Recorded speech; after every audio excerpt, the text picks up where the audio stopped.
आज का विषय है सी क्यू डी क्यू। मैं हूं अवनीश शर्मा और हमारा चैनल है फार्मा सेल सीक्रेट। आज इस सीक्रेट में आज हम सी क्यू और डी क्यू को डिकोड करेंगे कि वह क्या है।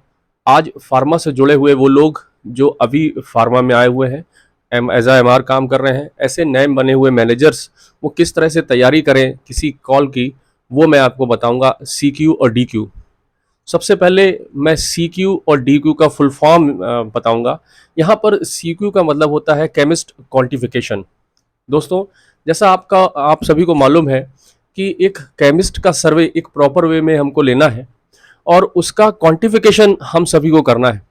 सबसे पहले जब हम किसी केमिस्ट के पास जाते हैं तो उस काउंटर में जो भी व्यक्ति हैं उनको नाम जाने और नाम से संबोधित करें और एक पर्टिकुलर एक ब्रांड का आप सर्वे करते हैं और उस ब्रांड में वो व्यक्ति बोलता है कि हाँ डॉक्टर साहब ये बहुत अच्छा लिखते हैं, डॉक्टर ये अच्छा लिखते हैं, तो उनसे पूछिए कि वो कितना बॉक्सेस लिखते हैं। यहीं पे क्वांटिफिकेशन स्टार्ट होता है। वो कहते हैं बहुत अच्छा लिखते हैं, लिखते 3 बॉक्स हैं, मतलब 30 स्ट्रिप्स इन अ मंथ, तो आप उसका क्वांटिफिकेशन कर सकते हैं, उसका वैल्यू निकाल सकते हैं। वहीं दूसरा व्यक्ति या दूसरा केमिस्ट काउंटर वाला ये कहता है कि डॉक्टर साहब कम लिखते हैं, कभी कभी लिखते हैं। जब आप उनसे पूछते हैं कि कम लिखते हैं तो कितना कम लिखते हैं, तो जब वो कहते हैं कि ये आपका यह 10 बॉक्स के आसपास लिखते हैं, मतलब 100 स्ट्रिप्स, तो उसका कम और उसका ज़्यादा दोनों का फर्क समझ में आ सकता है। जो कम बता रहा है वो 10 बॉक्स, जो ज़्यादा बता रहा है वो 3 बॉक्स। तो यहाँ पर आपका केमिस्ट क्वांटिफिकेशन हो गया कि वो किस तरह का चीज़ लिखते हैं।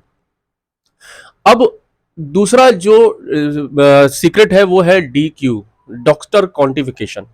जैसा कि हम बात जानते हैं, डॉक्टर क्वांटिफिकेशन के लिए जब हम पर्चे को पढ़ते हैं या पर्चा देखते हैं तो कोई एक पर्टिकुलर ब्रांड जो है जिसका आप सर्वे करने जा रहे हैं, हम यहाँ पर कंटेन्स ले लें। जैसे कि आज एक रेप्राजोल रेप्राजोल एसओएस लिखते हैं, हर पर्चों में रहता है, लगभग 7 दिनों तक लिखते हैं, आप पेशेंट लेते हैं तो उसकी जो वैल्यू है उस पर्चे की वो तो 2000 रुपये की है, 1000 रुपये की है, 500 रुपये की है। लेकिन उसमें जो मेडिसिन आपको रेगुलर बेसिस पे लिखी जा रही है वो उसकी वैल्यू क्या है, उसका क्वांटिफिकेशन आपको करना है। मान लीजिए वो 7 दिन की लिखी गई है या एसओएस लिखी गई है, तो लिख तो हर पर्चे में जा रही है, लेकिन उसकी कितनी वैल्यू कित आती है, उसकी फ्रिक्वेंसी ज़्यादा हो सकती है लेकिन उसकी वैल्यू कम है।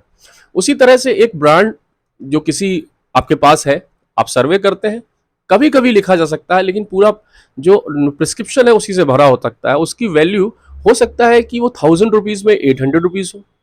तो आपका अपना डॉक्टर क्वांटिफिकेशन हो गया कि आपको किस तरह के पर्चे लेने हैं या कौन सा प्रोडक्ट वो प्रमोट करना है।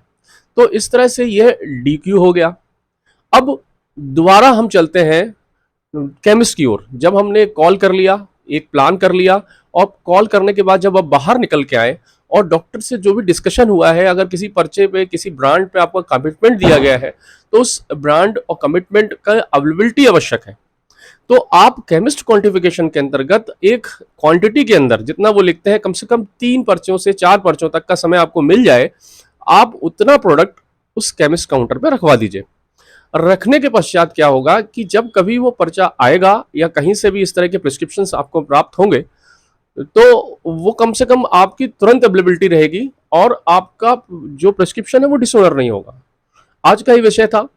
आज इस छोटे विषय के बाद कल जो हमारा सब्जेक्ट होगा या नेक्स्ट हमारा जो वीडियो होगा वो मैनेजर्स के लिए होगा।